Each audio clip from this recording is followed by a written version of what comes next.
Fashion वाली रे fashion वाली टूरी हवती खानम की।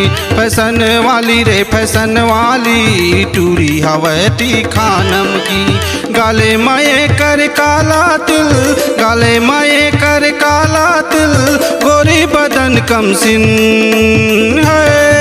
फैशन वाली रे फैशन वाली टूरी हवती खानम की। फैशन वाली रे फैशन वाली टूरी हवती खानम की।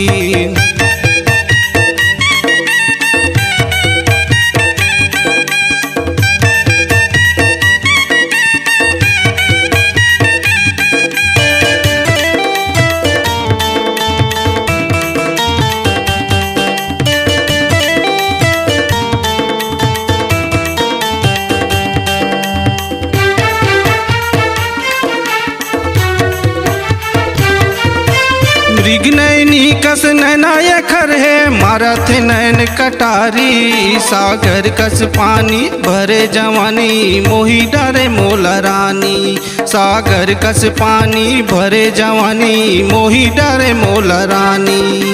मृग नैनी कस नैनाय खर है मारत नैन कटारी। सागर कस पानी भरे जवानी मोही डरे मोला रानी।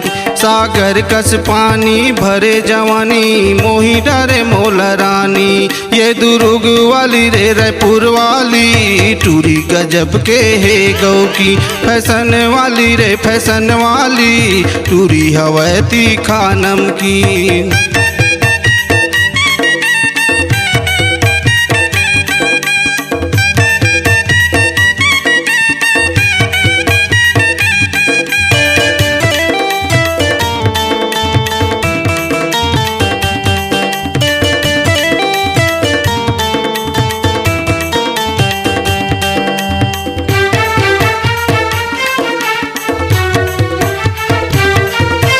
माथे के बिंदिया जोगनी कास, काने में सोनहा बाली। अंग अंग माये रसे भरे है पहिरे सेंडिल हिल वाली। अंग अंग माये रसे भरे है पहिरे सेंडिल हिल वाली। माथे के बिंदिया जोगनी कास, काने में सोनहा बाली। अंग अंग माये रसे भरे है पहिरे सेंडिल हिल वाली। अंग अंग माये रसे भरे है पहिरे सेंडिल हिल वाली। ये भिलई वाली रे रगड़ वाली टूरी हवै रे ब्यूटी की। फैशन वाली रे फैशन वाली टूरी हवती खानम की।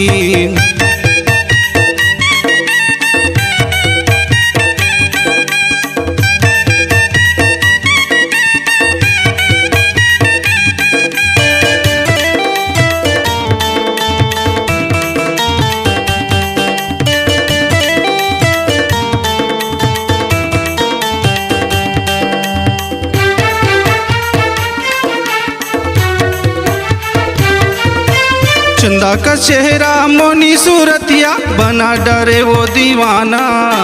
नियत बिगड़ गे मोरो रे बैरी अब झन तरसाना। नियत बिगड़ गे मोरो रे बैरी अब झन तरसाना। चंदा का चेहरा मोनी सूरतिया बना डरे वो दीवाना। नियत बिगड़ गे मोरो रे बैरी अब झन तरसाना। नियत बिगड़ गे मोरो रे बैरी अब झन तरसाना। ये नवागढ़ वाली बनारा वाली टूरी गजब के है गौ की।